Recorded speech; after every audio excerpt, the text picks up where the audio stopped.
72,000 लाडक्या बहिणी राहुल आवाडे यांच्याबरोबर अनिल डाळ्या। राहुल आवाडे हे आमदार झाल्यास 3,000 रुपये पेन्शन करण्यासाठी प्रयत्न करणार आहेत। 72,000 लाडक्या बहिणी सुद्धा आमच्याबरोबर आहेत। त्यांनी ही निवडणूक हातात घेतली आहे, त्यामुळे राहुल आवाडे यांचा विजय निश्चित आहे, असा विश्वास अनिल डाळ्या यांनी व्यक्त केला। पाहुयात पुढे काय म्हणतात ते अनिल डाळ्या। इचलकरंजी विधानसभेचं वातावरण अतिशय तापलेलं आहे। जोरदारपणे भारतीय जनता पार्टी व महायुती ही या प्रचारात आघाडी घेतलेली आहे आणि माझी इचलकरंजीच्या तमाम जनतेला विनंती आहे की 20 तारखेला जास्तीत जास्त लोकांनी घराबाहेर पडावं आणि मतदान करावं। सर्वप्रथम ही माझी सर्वांना एकतर विनंती आहे। मी संजय गांधीचा अध्यक्ष या नात्यानं मी अध्यक्ष झाल्यापासून इथं 10 ते 11,000 लाभार्थ्यांच्यासाठी संजय गांधीचा लाभ मिळवून दिलेला आहे। माझी सर्वांना विनंती आहे, ते लाभार्थी तर आपल्याला आता मतदान करतील, कारण त्यांना 1,000चं बी पेन्शन होतं ते महायुती सरकारनं 1,500 रुपये केलेलं आहे आणि त्याच्या पुढे जाऊन ते पेन्शन हे 2,100 रुपये हे महायुती सरकार करणार आहे।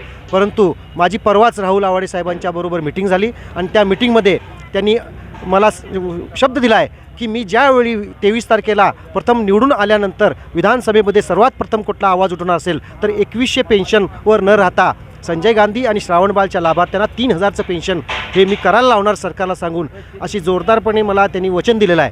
आणि म्हणून माझी सर्व इचलकरंजीच्या तमाम जनतेला विनंती आहे। तसेच त्याचबरोबर 70,000 इथं आमच्या लाडक्या बहिणीसुद्धा आहेत, त्यासुद्धा त्यांनी हे इलेक्शन आपल्या अंगावर घेतलेलं आहे।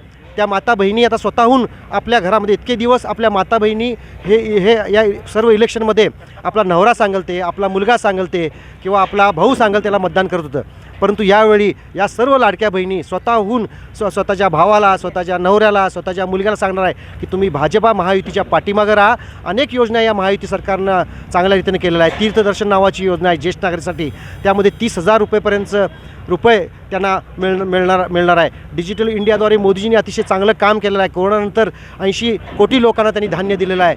सगळं हे महाराष्ट्र सरकार महिलांना महाराष्ट्र सरकारनं महिलांना फ्री अर्धा रेटमध्ये पूर्णपणे एस-टी प्रवास मोफत केलेला आहे। आज पूर्वी ही बस तोट्यात होती, परंतु ही योजना केल्यानंतर ही बस आपली फायद्यात आलेली आहे।